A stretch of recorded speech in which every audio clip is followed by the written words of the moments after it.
Welcome to the Inner Fire Climbing Podcast. I am Jesse Firestone. Today is the April 2025 Ask Me Anything episode.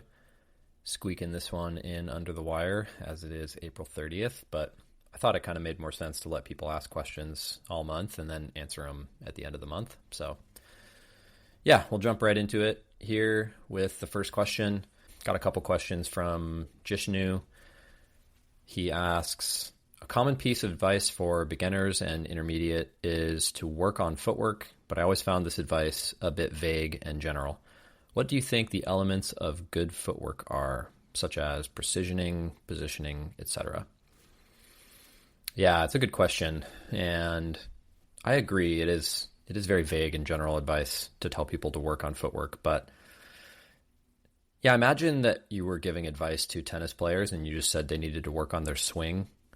Well, it's a massive amount of skill contained within that sentence. So in one sense, it's really good advice because it's such an important part of the sport. Like footwork is, half of your limbs.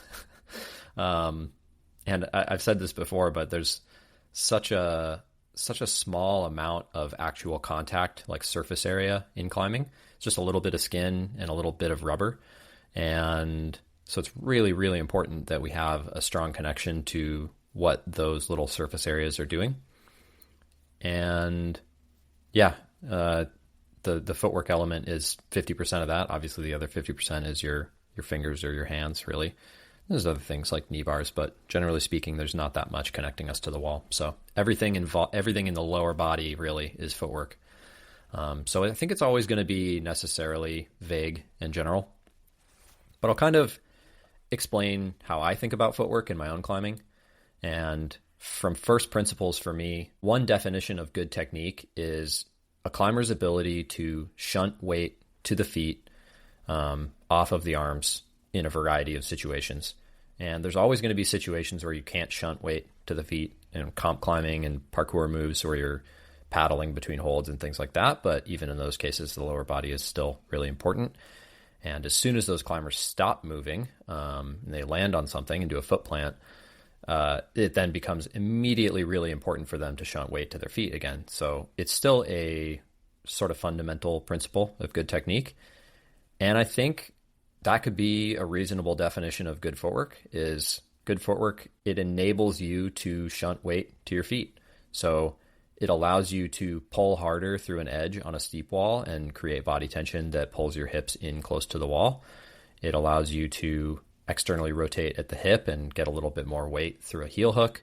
It allows you to dorsiflex further and get more surface area of the shoe in contact with a smear. There are a lot of different things that could be involved in good footwork, but really good footwork is footwork that allows you to take weight off of your arms and move it to your lower body. I mean, that is a very basic sort of definition, but it's a super useful one for me because in my own climbing, really what I'm always trying to do is offload my upper body and get weight into my much stronger and much more helpful lower body. And so footwork is a really, big and amorphous subject, but there's a lot of ways to accomplish that goal, which in that sense, the fact that it's general or vague is really useful to us because it doesn't need to be the same thing for two different climbers trying the same problem, as long as they're both finding ways to get a lot of weight onto their feet. So that was all kind of philosophical and nebulous, but I wrote in my notes here 2 actionable things because I wanted to make sure that I didn't have a vague answer to a question that was complaining about things being vague. So here are 2 things that I think you can do, that any climber can do to make sure that they're working on progressing the way that they're connecting their feet to the wall. My first suggestion is physically to understand the things that your ankle can do. This is sort of a microcosm of a whole section of my technique course, the Principles of Problem Solving, which is, you can find that on my website.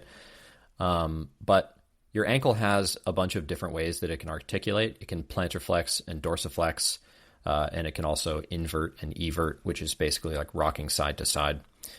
And learning how to do those things with your ankle, and also learning how to like curve and bend the foot and create force through the foot.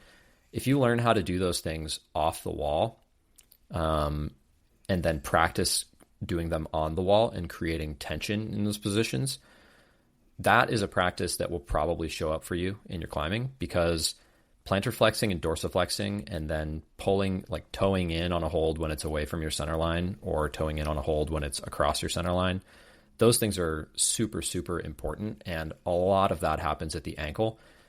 Arguably, a lot of it also happens at the hip, but it's hard to say that hip flexibility and hip control is really part of footwork. Arguably, it still is, but the ankle piece is probably more directly what we think of as footwork. So one way that you could do this, and I talk about this in my course, is, stand on a floor.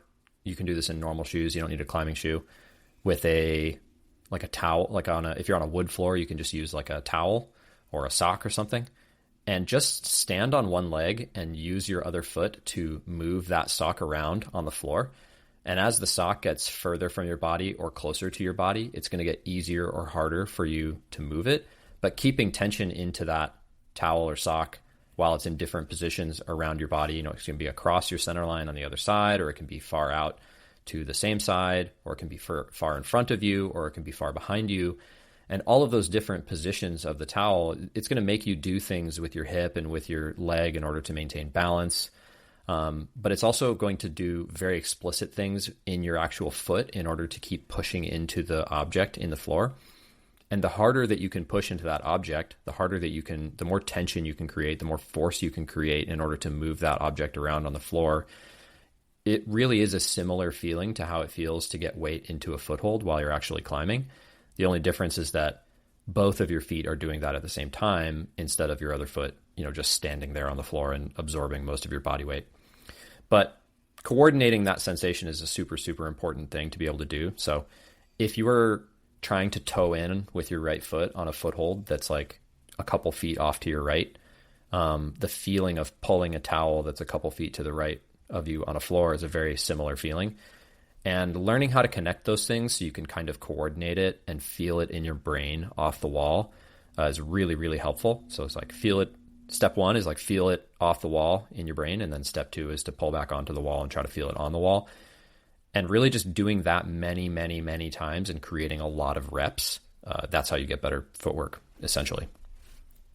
My second piece of advice, which is kind of related, is to just learn how climbing shoes work and learn what all the different parts of your climbing shoe are.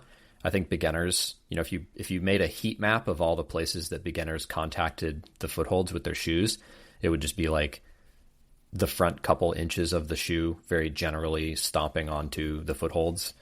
And if you made a heat map of like experienced climbers on harder problems, first of all, like more of the shoe would be hot, so to speak.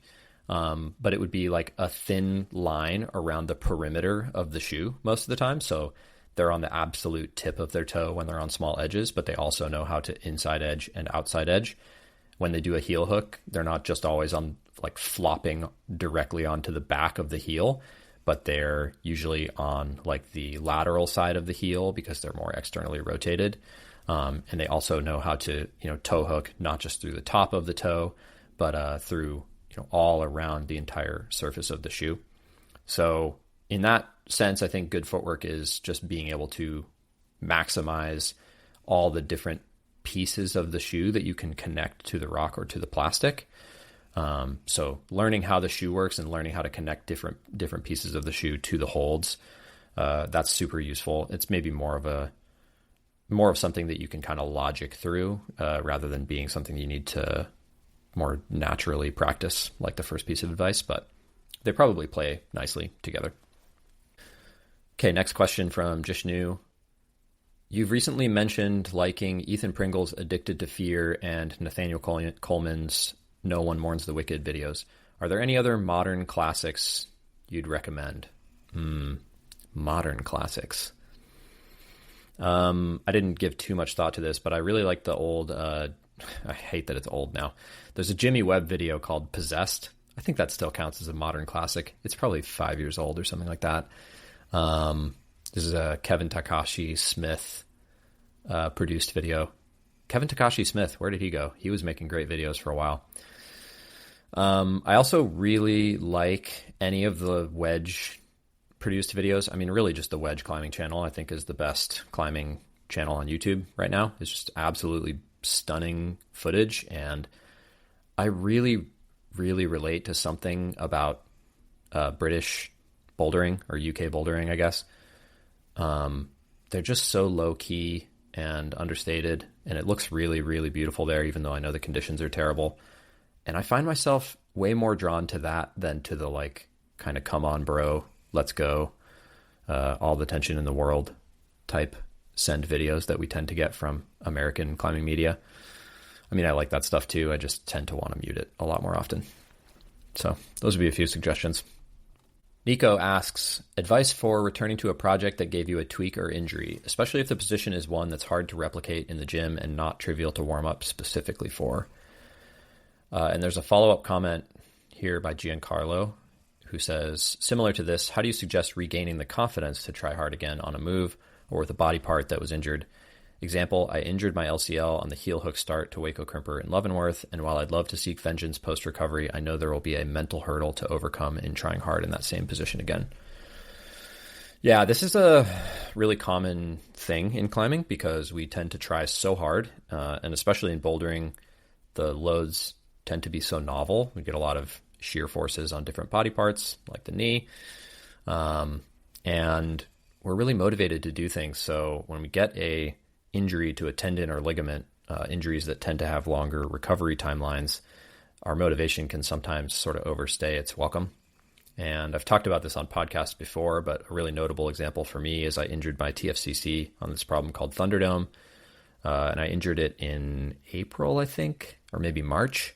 And I went back and sent that problem in, I think, November, which is actually pretty fast for a TFCC injury. But I was very, very stubborn.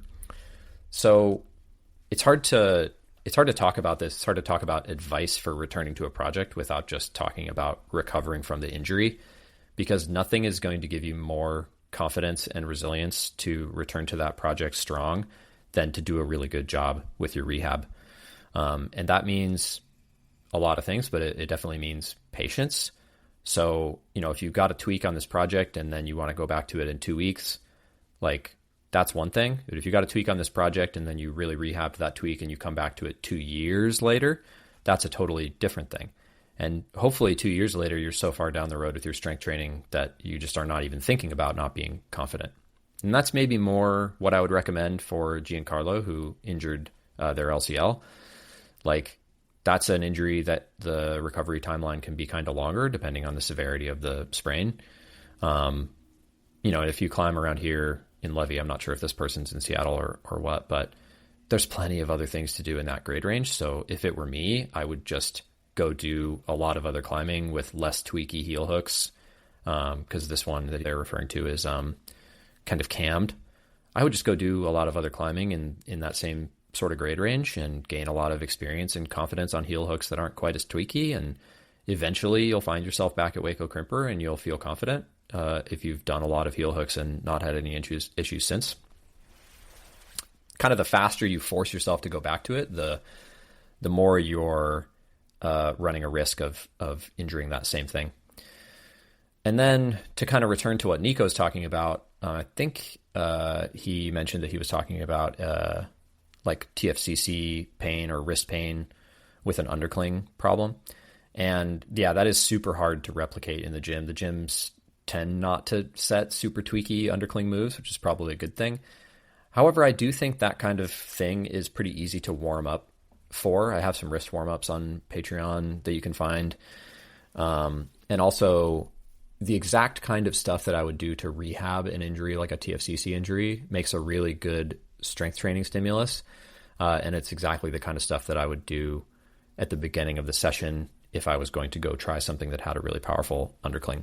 So like I was doing my wrist rehab all the way up until I sent that Thunderdome problem. And the day that I did Thunderdome, for sure, I did some of that like rehab strength type stimulus in my warm up before I went out for the day, because it really makes you feel stronger to load things. And if you're not loading them, then you're not going to feel that confidence. So I guess it's a little bit of a catch-22, but yeah, my advice for returning to a project that gave you a tweak or an injury is to rehab the injury until you feel really confident about it. And if it's just a shorter term kind of tweak thing, then number one, you can still try to shore that thing up and make it stronger. And number two, maybe be a little bit stubborn and accept that this problem is a little bit injurious and novel, and that you're going to take a bit of damage while you try it. Sometimes we do that. Sometimes we take on more risk than a reasonable person would be willing to take on. For myself, as a boulderer who's trying to climb hard in his late 30s and has like some chronic health stuff, yeah, I take on a lot of risk all the time. Like sometimes I just want to do the problem, and it means that I'm going to hurt myself a little bit. And I'm not suggesting that as a path, but I do think there's something to that stubbornness that creates results, even if it also creates negative outcomes sometimes. I always go back to Dave McLeod's one definition of an athlete is an unreasonable bastard when I think about this kind of stuff. Not sure if any of that's helpful, but I hope so. Okay, Briana asks, what are your recommendations for managing/avoiding detraining while on a month-long trip? I've heard about having one gym maintenance session per week and want to learn other strategies, especially if they would lend towards more climbing resources being spent on rock. First trip to Squamish this summer, and I'm psyched. Nice. Squamish is my favorite place in the world to climb, I think. Definitely my favorite place in North America. And Squamish is a great candidate for this question because the climbing there does tend to be a little bit more technical. It can be physical, but it's very physical on the lower body, especially. You know, you're not going to do a crazy amount of crimping in Squamish compared to some other places. And it's not going to be as much of a physical beatdown as places like Waco, for instance. So I do think with a place like Squamish, it makes sense to do a little bit of like weightlifting or board climbing if you're there for as long as a month. And the nice thing about Squamish in that sense is it does tend to rain. So if you had a couple days of rain, you can just stop by the Squamish Athletic Club where they have a TB2 and, you know, have a short little power session on the TB2, maybe do some deadlifts or bench press or something. And I don't even think once per week is necessary. I try to think more of it as like how much maintenance dose can I get? So as an example, like I'm still in season here in the Northwest. I have maybe, let's be generous and say I have 5 weeks of my season left. That's probably too much. But in those 5 weeks, if I get 5 maintenance strength sessions in, that would be like I get a gold star. If I get 3 in, that would be like I pass, you know? And even if I only got like 1 or 2 strength sessions in over those 5 weeks, I'm still not really going to get that much weaker. I'm going to lose some capacity for strength training, and that would be something that I'll have to rebuild in the off season. But it's not, the detraining is not like super significant when you keep in mind that climbing does involve, you know, quite a bit of strength stimulus. It's just not still, you know, I'm not recruiting my muscles as much as I'm recruiting them on a deadlift or a bench press for sure. I'm not getting that concentrated dosage, but I'm not going to like shrivel up, you know, and like lose all my strength in that time. Really the thing that's lost is I want to bench press and deadlift more weight, and I like doing those things too. And so starting over in June or July with a slightly lower volume than I could do before is always a little bit frustrating because I know that it means by the end of the training season, I won't be as high as I possibly could be. And I miss out on that opportunity to maybe like set a PB or feel like extra strong before going into the next season. But there's a variety of outcomes that you can have. And I try to just, you know, set my expectations to the middle, especially when you're in a place like Squamish. Like, don't overshoot and try to do so much maintenance that you're feeling guilty about it. And like, it's kind of messing with your climbing schedule, you know, like just do it when it kind of comes naturally, the maintenance, and let the rest of it go, you know. A month in Squamish is going to be fucking sick. You're not going to miss out on anything really by not doing a couple maintenance sessions.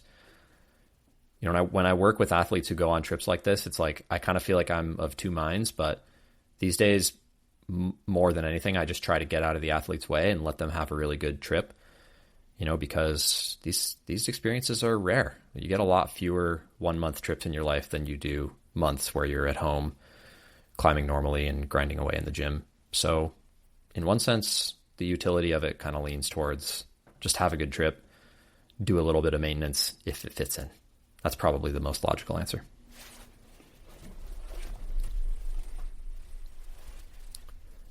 Victor asks, hi, any tips for utilizing climbing technique outdoors better? I'm a V6 climber, and I would say that 70% of the time I climb inside and the other part outdoors. When I climb indoors, I think that my technique is decent. I have no problem weighting the footholds correctly, finding body position, and so on. Outdoors, on the other hand, I feel super messy. I can't find satisfying footholds, and because of that, my position is off, and I climb mostly with my arms.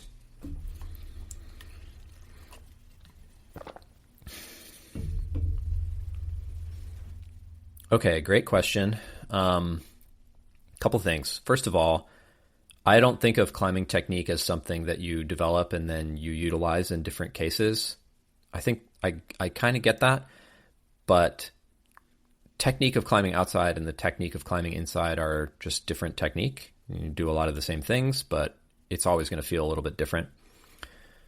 One way that you can think about this is that if you go to your gym week in, week out, and you climb on the 20-degree wall and the barrel and the wave or whatever features they have at your gym, every time you go there and you climb a new V4 on that terrain, you are climbing a new V4. But you're also, in some sense, climbing the same V4 because it's the same terrain as it was before. And even if they add volumes and stuff, unless your gym adds tons of volumes, for the most part, the terrain is just going to be the same at that part of the gym.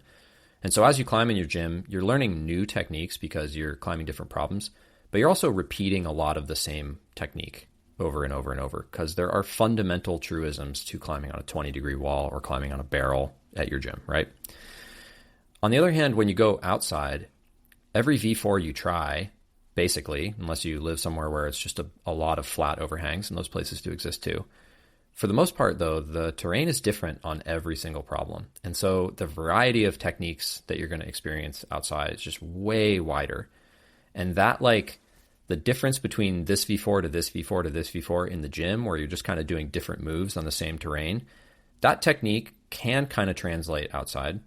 But the actual technique of how to move on different terrain and where to put your hips and where to push in towards the wall and where to let yourself lean away from the wall, all those things, those are just much more abstract and fluid outside.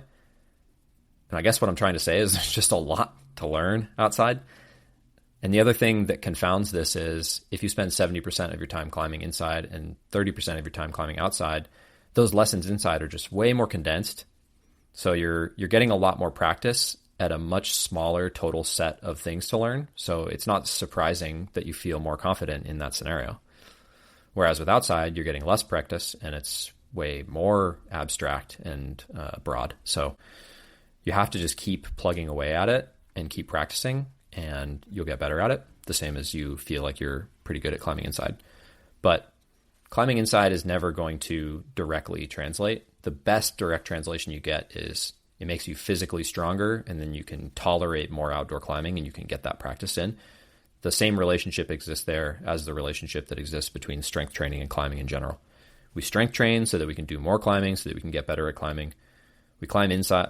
People who are focused on climbing outside climb inside so that they're stronger, so that when they go outside, they have higher capacity to practice climbing outside. Same kind of thing. One thing that I would really recommend if you want to feel more confident outside is to just not do as much hard climbing outside. If you say you're a V6 climber, maybe that's the grade that you've climbed both inside and outside, but I would do relatively more mileage outside because of that breadth of different techniques that I mentioned and the sheer amount of different terrain there can be to cover. It's just really important to get a lot more mileage and build a lot more confidence. Another piece of advice that I would give is to just make sure you're climbing the whole rock. Your foot and hand placements in the gym are very much determined by where things are inserted into the wall. And it's not that way outside. Outside, it has a lot more to do with what your whole body is doing. And it's it's really important that you think of the thing you're climbing as a whole surface that you can engage with all of, and not just a set of holds that is like stuck to a rock wall. Then maybe that sounds a little bit hippy dippy, but I do think it's super important. You are engaging with the whole surface. And I think the more you think about it that way, the faster those lessons are going to coalesce. Okay, next question. Caleb asks, thoughts on cycling between bouldering and sport climbing seasons and balancing quality technical practice? I'm in the depths of sport season and obviously feeling less powerful than I was during bouldering season. My gym bouldering sessions kind of feel like junk mileage since I'm not strong or powerful enough to be practicing my technical skills past the level at which I already feel pretty comfortable. I'm struggling to find value in these sessions. Well, this is a tricky part of getting better. As we get closer to our relative limit, whatever that is for us, it gets much harder not only to make progress in certain areas, but to even feel like you're not just treading water in certain areas, because there are so many things to maintain for climbing fitness. And even if physically you're actually maintaining everything pretty well, mentally it just gets really hard because, you kind of find yourself falling into these negative patterns of thinking, or these unfortunate patterns of thinking like, well, I could do this problem on the moonboard last year and I can't do this problem on the moonboard this year, therefore I must have gotten worse. And it's easy to lose the context of like, well, what else are you good at right now that you weren't good at last year? Or what else is going on in your life now that might not have been going on last year? There's always a lot of context. I would probably recommend separating the technical gains from the physical maintenance of doing bouldering during sports season.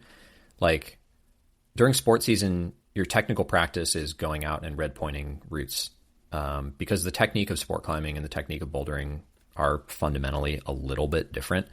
So you are getting a lot of technical practice, but it tends to be more the technical practice of, can I make this V 2.9 instead of V3? This like sequence here. Whereas with bouldering, it's just like, can I get through this sequence at all?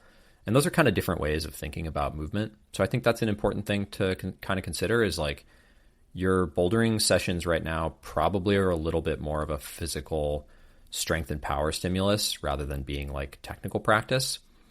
So if you're going in and you're trying hard and you're being as powerful as you can, you're kind of getting what you want out of those sessions for the most part. And your technical stuff is always going to need work. Like, I'll give you an example. I was watching the most recent World Cup from Wujiang the other night, and one of these guys, I think he was a Japanese climber, I think his name was Neo. His heel hooks were just incredible. He was so good at externally rotating his hip and really pointing his toe away from the wall and then plantar flexing. And it was just beautiful to watch him move up the wall. His heel hooks were just like amazing, like, A++ heel hooking. And I was watching that and I was thinking about it and I was like, damn, I've really gotten lazy with my heel hooks. And I'm quite good at heel hooks. They've always been an area of excellence for me. But I realized watching this guy, like, it's been quite a while since I was placing a heel hook, and I really, really focused on those aspects of technical heel hooking that make them feel even better. And it kind of reminded me, like, not to like beat myself up and feel bad that my heel hooks are not as good as they could be, but just like the next couple times I do some heel hooking, to really pay attention to doing it as well as I can. Because it's impossible to hang on to everything, but when you notice that maybe something is lagging, it is nice to dedicate some attention to it. And for you, the stuff that you're thinking about in your bouldering sessions, maybe it makes more sense not to stress too much about whether those things feel the way that you want them to necessarily during bouldering season, because that's different. Maybe it makes more sense to just get that physical stimulus and move away from it. But if you feel like something is not clicking the way you want it to, then give it some attention and try to be non-judgmental about whether you're good at it or not, or whether it's past the level you feel comfortable or not. Just give it the attention and try to climb as well as you can, and try to come at it from a place of non-self-judgment. Okay, Jeffrey asked, now that you're a few months deep into podcast/Patreon, how do you feel about it? Is it what you expected? Is it better or worse? Well, it's gone well. I'm not a millionaire yet, but I didn't expect to be, so not too stressed about it. And I think it's become a kind of just a nice part of my month to put together a couple podcasts and release them. So I think I'm going to keep doing it.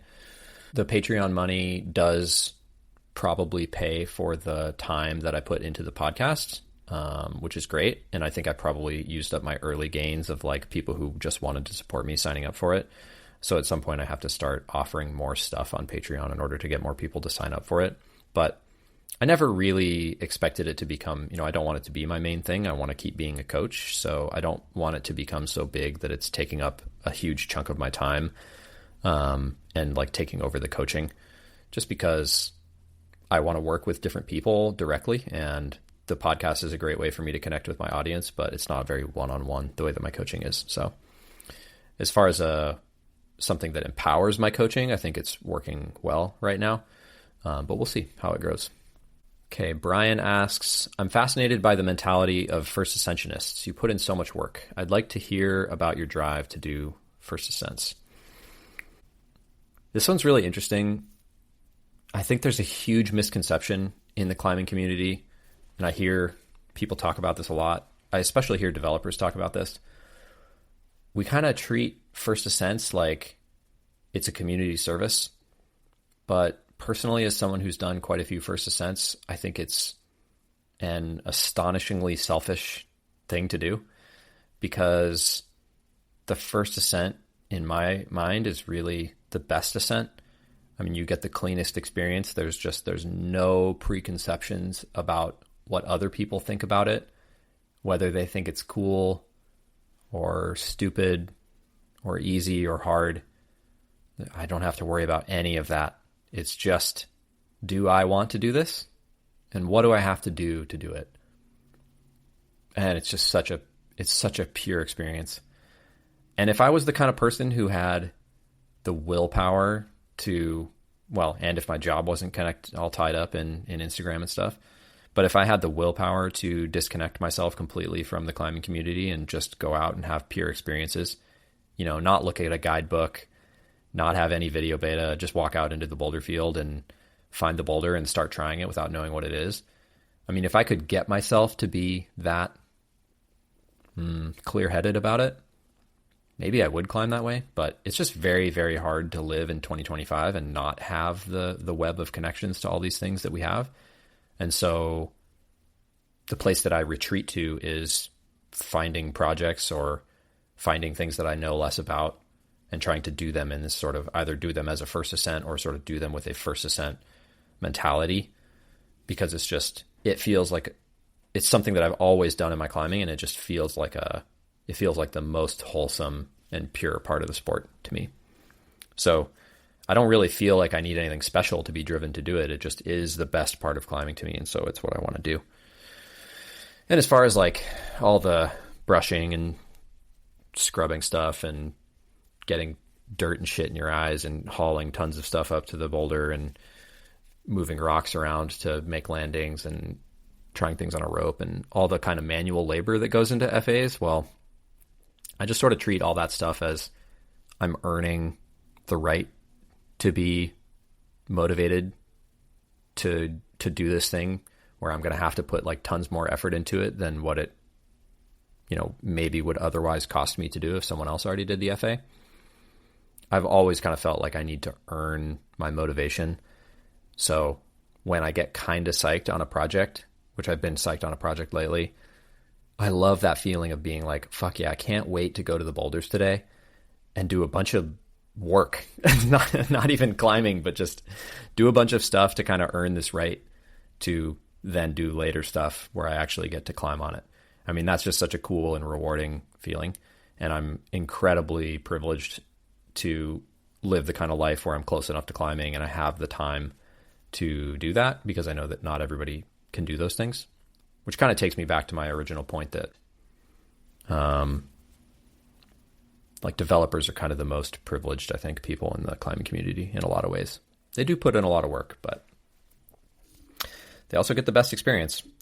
I think this is different, by the way, with sport climbing. I've mostly been referring to bouldering. Sport climbing, developing sport climbs is quite a bit more work just because the actual bolting is a huge pain in the ass. And I've done some of that too.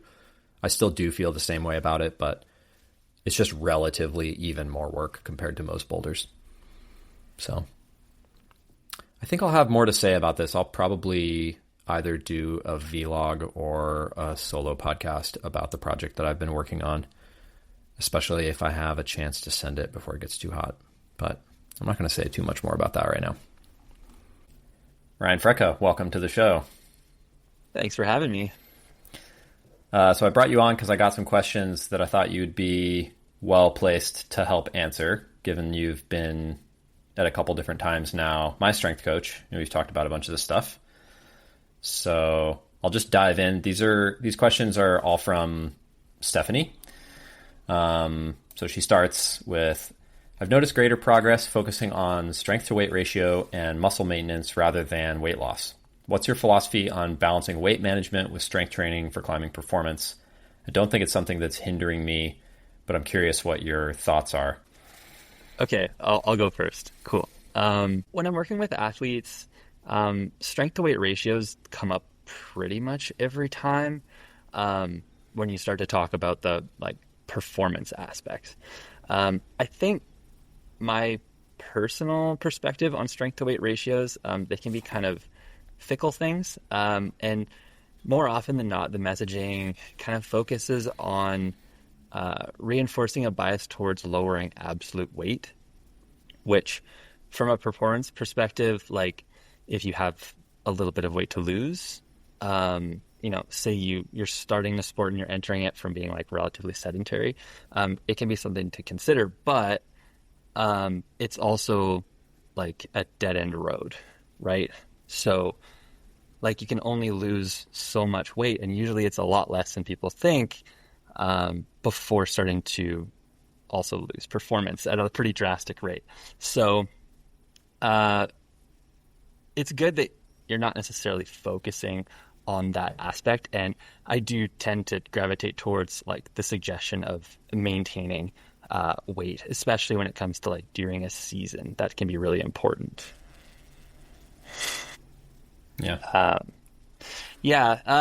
What I guess from a personal perspective, what I can say is that for me, I've been very, very light in my climbing career and very heavy for a climber, in quotes. And I can say that the heavier weight for me has always felt a lot more sustainable. Energy levels are higher, mood's better. I can actually practice climbing more often than I could at a lower weight. So in terms of a strength to weight ratio, I tend not to focus on it very much. And when it comes up, it's important not to be dismissive of those people's concerns with it, but at the same time, it doesn't become a major focus of mine, both in looking at people's objective performances, their weight lifted or their average grade in a season, for example. Weight typically doesn't really become part of that conversation very often. Gotcha. Yeah, that makes sense for me too. I often find myself framing it as it's a strength to weight ratio, and obviously both of those variables can be manipulated.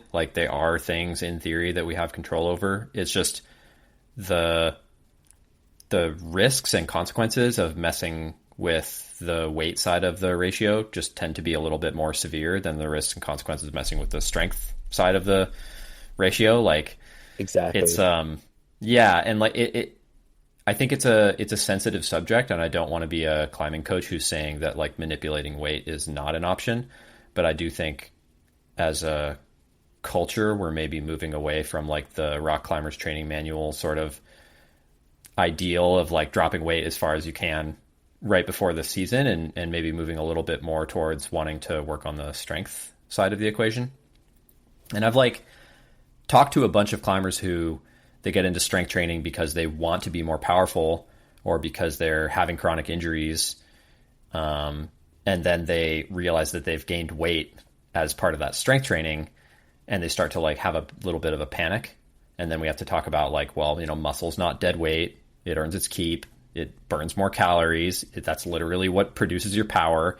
And like, there's obviously going to be a point for every climber where gaining more muscle wouldn't be beneficial for their climbing. And it depends, based on who that climber is and what their level of performance, that might be a small tolerance for some people, but it's pretty rare. Like, most people can gain quite a lot of weight in the form of muscle and probably benefit from it in their climbing before they start to really miss out on anything. Like, there's always going to be exceptions to the rule. Yeah, exactly. And then like we can talk about weight fluctuations and like how normal fluctuations in weight can be on average. And then we can talk about that in the context of strength training. If somebody's never strength trained before and they start strength training, like, they're going to see probably an acute weight gain even day to day. So like, if you have a heavy session and you lift a bunch of weight, you might see some like acute weight gain over the next day, and then it'll kind of like start to go down a bit. And you'll like kind of like normalize, right? So people can take that as like, oh, I lifted weight and now I gained a bunch of weight, but really that's not at all what's happening. And it's just like the normal fluctuations, equivalent to having like a big poop or something like that. So it's like people tend to worry about these numbers a lot more than they actually play into their performance as an athlete. Yeah. Yeah. And you get like a microcosm of that. The example might be creatine, because and I'm just using that as it's a logical example. It's also just like super popular in the climbing world right now to people start taking creatine and be like, wow, I'm so powerful. And like, it does cause, a significant percentage of the people who take it to hang on to more water weight in their muscles. But that is, that extra weight is like literally the substrate for the creatine to like let you produce more power. So it's a really useful analogy. It's like, if taking the creatine makes you feel more powerful, then it's worth weighing, 3 or 5 more pounds or whatever. And it's really the same thing when you consider gaining muscle to be a stronger climber. Yeah, exactly. And like, if we're putting this in the context of performance, we're thinking about like, what is the outcome of this, right? If you're taking creatine and like you said, your mood's elevated, you're able to like sustain more and practice climbing a bit more because you have a higher capacity. Like, these are all good things for performance. So like, putting that weight part aside and being able to focus on like those performance outcomes is super important. So if that means that your strength to weight ratio starts to go down, but you're able to do all of these things, does it matter? Mm-hmm. Makes sense to me. How important do you consider overall weight versus body composition, that is muscle to fat ratio, for climbing progression? How do you determine when a climber should focus on building additional muscle mass? What indicators suggest that there might be a strength deficiency that's limiting performance? It's kind of like 3 separate, pretty big questions. Okay, so I guess we should probably separate these a little bit. Sure. So how important do you consider overall weight versus body composition? I mean, they're the same thing, right? So when we talk about body weight and we talk about body composition, I think a lot of people, if they're going to look it up, they'll look at something called recomposition. So it's important to make that distinction because I think a lot of people can both lose body fat and gain muscle at the same time. And we've seen this across, a variety of different training ages, a variety of like experience levels and age groups. And it is possible across like the whole spectrum. But that training age becomes important when you talk about performance because it's a lot easier to do if you're newer at some of these things. Yeah, you're probably familiar with this. But I think if you're starting to get into strength training, if you haven't developed any sort of like structured training, something like the physical activity guidelines is probably going to get you where you want, both in terms of your overall weight and body composition kind of all at the same time. You're already familiar with the physical activity guidelines. Should I parrot them, I guess, for... I mean, if you want to. I don't know Do you think that that's super relevant to the question? I don't know. I don't want to nitpick your answer. I think it is, because I think a lot of athletes aren't necessarily getting close to Okay. the physical activity guidelines. That makes And I sense. think if you're like, if you want to have a good body composition, something that's really important is being metabolically healthy, right? Sure. And what do we know is important? Like, what do we know gets you there? It's the physical activity guidelines. So if you're not able to at least start to like approach them, you don't necessarily have to tick all the boxes all at once, especially when it comes to performance. Like, there are going to be some trade-offs here and there. But if you're not even getting close to them, then you're probably not working towards any sort of like not only performance body composition, but just like a healthy body composition overall. Yeah, I think that's Yeah. probably a good place to start for most people. I started out dubious there, but you kind of made me a believer. I understand. It took me a second to understand your rationale there. Basically, you're saying there's no point worrying about your body comp if you're not hitting these guidelines that, to simplify it, are the guidelines that we believe will produce a healthy body composition. And if you are hitting those guidelines, then that's going to move you closer to a healthy body composition. And that's probably a higher order priority for the average person than worrying about, like, if they lost 1% body fat, could they send V8.3 instead of V8.2? Totally. And like something that we're learning, you're familiar with Marissa Michaels. I'm Mm-hmm. probably butchering her first name, and like uh, Goodman Greg. They've put out a couple different, or at least Goodman has, regarding BMI in Mm-hmm. relation to climbing performance. And the same levels of performance can exist across various BMIs. So what are those people doing the same? Well, they're getting probably close to the physical activity guidelines, and probably exceeding them in a few different aspects, right? Um, but they're definitely getting close to meeting them. So Yeah. when we're looking at common denominators, I think if you want to be a healthy athlete, if you want to be a highly performant athlete, you should at least put your best foot forward, trying to like get close to those. Yeah. That totally makes sense. Um, that kind of leads into the next sub question pretty well. How do you determine when a climber should focus on building additional muscle mass? Additional muscle mass. Well, something that we look at, something that a lot of people look at is like strength metrics, right? So people will say, you need to deadlift 2 times your body weight or something like that. And Totally. I actually think those are a little bit off base. Um, Basically, if you haven't started strength training before, like you should already be doing it. Like you should you should be trying to improve really general qualities, and think like, 5, 10 years in the future, just getting stronger year by year until it starts to get really hard to get stronger. Yeah. Um, and for most athletes, that's going to take 5 to 10 years. You're going to see slow increases kind of across the board in a variety of different ways, with just doing very simple exercises and protocols. And it's like not rocket science for the most part.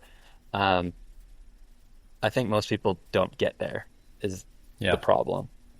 Yeah, I think you're right. And I mean, as I'm asking the question, I'm kind of laughing to myself because as a coach, I think it's like, and I coach so many people who are in their 30s and 40s, and I almost just approach it from totally the opposite direction, which is like, how would I determine when someone doesn't need to worry about building additional muscle? Because that's almost like the rarer case. Like almost everybody that I work with, Hmm. if you're in your 30s, like the rate at which you're losing muscle is doubling every 10 years after 35. And so we're not necessarily doing overt hypertrophic training. Like, we're not doing like bodybuilding training, like 4 sets of 15 or whatever. But we definitely want to get some kind of muscle protein synthesis stimulus just because otherwise you're going to lose that muscle, and that muscle is really important to aging well. If climbing performance for the long term is part of the goal, then you definitely want to hang on to that muscle. And so in that sense, it's not definitely not a bad thing to do some kind of muscle building protocol. And for myself, I'm not going to get too deep into my own context and history, but like it's so hard for me to do training that builds muscle mass. So like the idea of this question is just kind of, it's just kind of funny to me. Like I'd love to build more muscle, you know, I'm actively trying to like make it easier for me. Yeah. And I've experienced some of the same. A lot of it had to do with nutrition for me. Like I just simply wasn't eating enough to actually build the muscle for a long period of time, and that had a lot to do with my personal history. I've shared on other podcasts, like I did struggle with an eating disorder for a period of time, and under fueling is by and large probably the biggest problem for a lot of people trying to gain that muscle and that strength. And so they initially start strength training and they find that there's a lot of struggle with it. They're like, I'm not getting strength and I'm not getting muscle.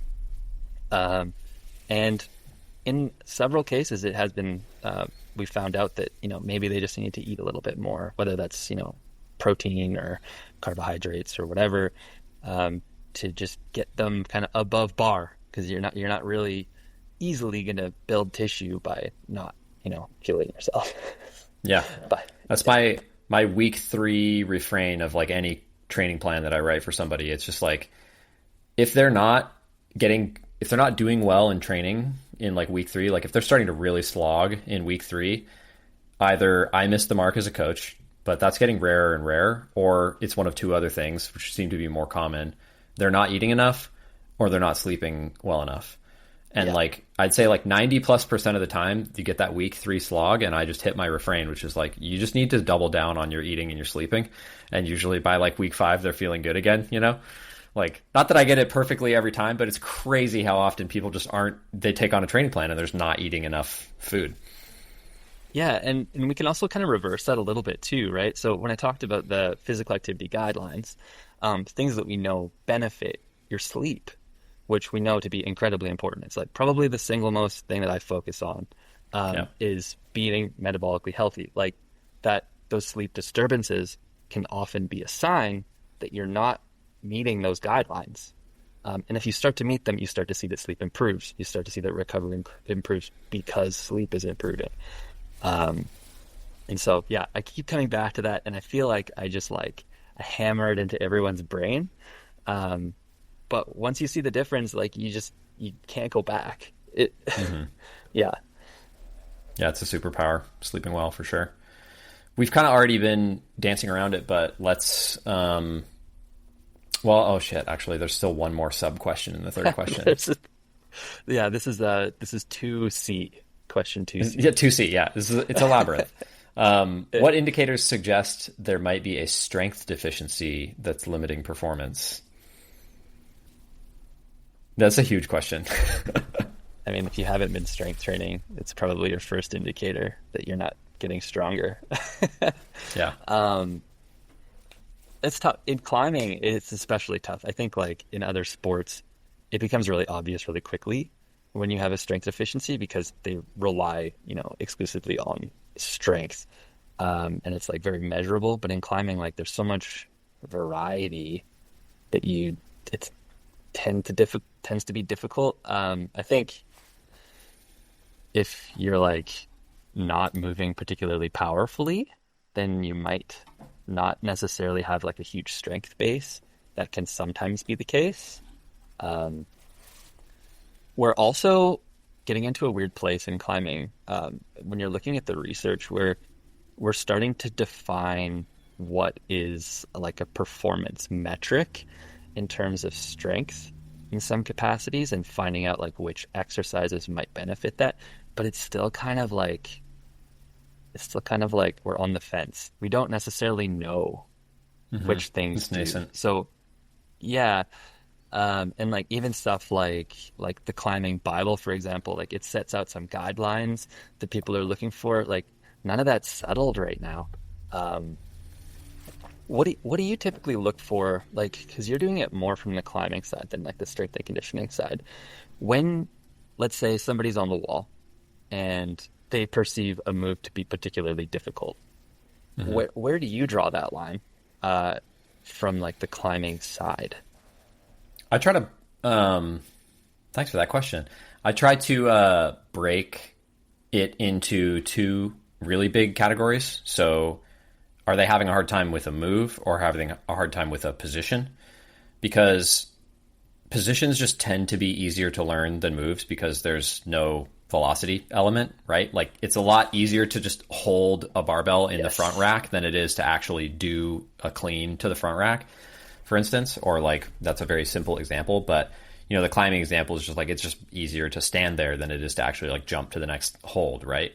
The higher velocity, higher coordination movements are where you get that really complex element. And so a lot of the time you'll get this situation where like somebody can hold all the positions and clearly there's no strength deficit for any of the positions. But then when they can't move between the positions, they sort of perceive that as a strength deficit.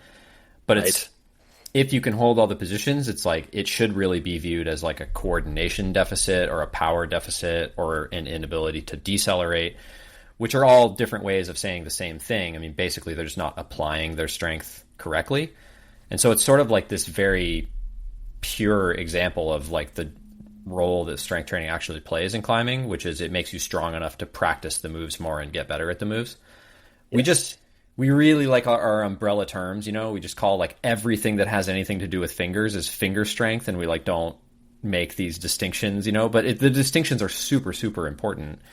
And the other thing that I think is a really clear answer to this question would just be like pain or injuries or tweaks, like any kind of negative things that are happening frequently in your climbing. Those are usually a sign of either a recovery deficiency or a strength deficiency, which is really, they're both a recovery deficiency because if you're recovering appropriately, you should be getting stronger, right?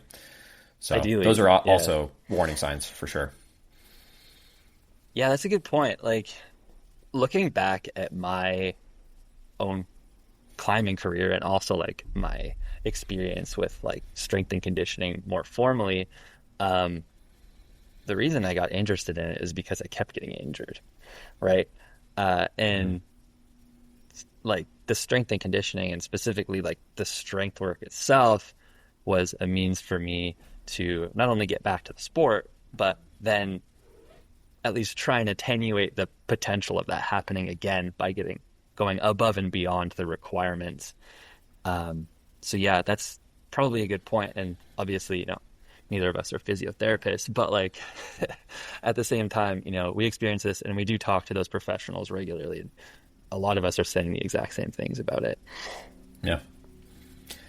Yeah. It's a tough question to answer, but as a coach who's like very focused on the tactics and the psychology and like the logistics and all these things that happen, like almost everybody that I coach is failing on the basis of those other things, not on the basis of how strong they are.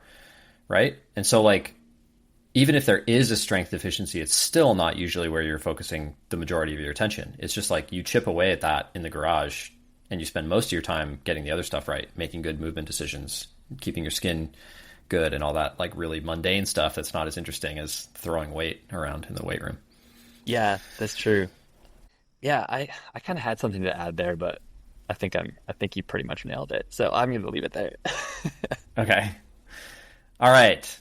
Question 3. I think these are kind of the same, kind of all one question. What nutritional approach do you recommend to properly fuel for climbing performance? Do you have specific guidelines that differ from general athletic nutrition? First and foremost is just not following restrictive diets unnecessarily.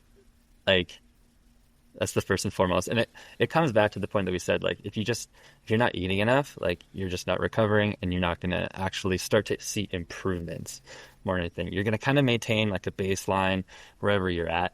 But that's going to be it. There's going to be no like upward trajectory, that you would expect. And it's like, it's hard to know what, it was Stephanie, right? Their experience with athletic nutrition is, but the climbing lexicon has kind of like been inundated with all sorts of nonsense like carnivore diets and keto that appeal to biases more than they do basic physiology. And on that note, like y'all just got to eat carbs. You got to eat carbs. um, in terms of performance, like I see that a lot.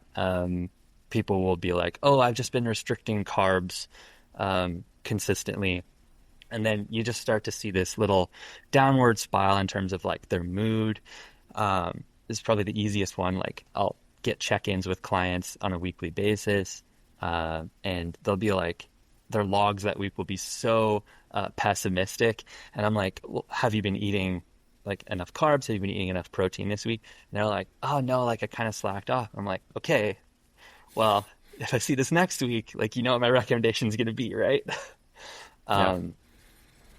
And then in my own life, when it comes to climbing performance and like specific nutrition stuff, I try to eat mostly whole foods, but like anyone that has tried to even get near 1 gram per pound of body weight, and that's not me recommending that, you can go lower than that and be okay. You know that protein powder from like a complete protein source like whey, soy, pea, like there's a bunch of good options, is going to be part of your life, like even with good meal prep. So I see a lot of people struggling with the fact that they might have to like supplement protein, for example. That's probably the biggest one. What's your relationship with like getting whole food versus like supplements bin? I'm probably a special case there because I don't really eat very much fiber due to my other things that I'll talk about on the podcast someday. And so that's like an interesting case where, yeah, I do use protein powder, but also like my carb intake tends to be, especially when I'm out climbing, like very not whole foods, like gummy bears and Trader Joe's. What's the Trader Joe's Swedish fish called? I forget what they're called, but basically Swedish fish. And like lately I've been doing like Rice Krispie treats from Costco, you know, because it's just rice and glucose basically, like pretty straightforward. But yeah, like simple stuff. Yeah, super simple stuff. And really, I think if you were following general athletic nutrition, like standard good athletic nutrition, you're probably going to be fine for climbing, especially if it's some sort of, if general athletic nutrition includes some sort of sport where you do have some kind of steady state performance throughout a day. I mean, the only thing where climbing differs from other sports is that we're occasionally going to do like huge amounts of work in a single day. And then and it's not like necessarily a rare thing like a race. We're just going to, you know, go do a big uphill approach and then climb a whole bunch of pitches and then go do a mega hike to get back out. And that's like just something we do. And so we get these like kind of crazy spikes in workload that a lot of other sports probably don't get. And so you just have to fuel accordingly for that, which is, you know, maybe something that people need to keep in mind. But even that's like relatively edge case for most climbers. And if you're just going to the gym 3 times a week, then yeah, you just need to eat a pretty healthy diet. Make sure you get some carbs in the tank before you go to the gym. Maybe have some gummy bears while you're there. Yeah. And like in terms of coaching recommendations for sessions, what I do see is a lot of people will have these mega sessions in the gym too, especially like recreational climbers. They'll go in for, 2 and 3 hour sessions, especially if they're working on something like capacity more explicitly. And then they're not fueling during that session. Like you need to have those Trader Joe's Swedish fish on you if you're going to be doing something like that, and probably eating something more, to be honest. But like, yeah, carbs are like a very strategic athletic recommendation. That it doesn't really matter what you're doing. Like if you're losing energy, like how do you get it back? It's the easiest source of energy is just going to be carbs, in most cases. And I want to just stipulate, like, I know there are people who do really well on a keto or low carb diet. I actually, like, one of my good friends is someone who's in that case.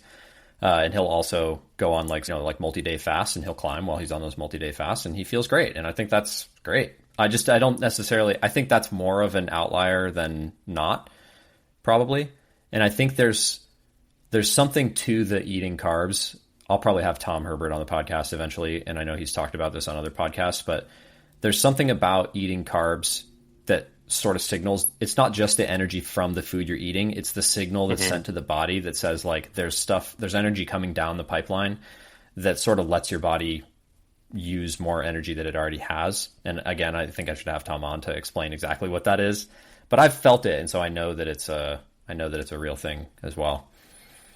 Yeah, exactly. And so like when you're talking about the, your friend that, utilizes a different type of diet, like it's never something that I could recommend because it applies to so few people. Yeah. Those people exist. And like the reason things like keto diets exist are for special conditions, right?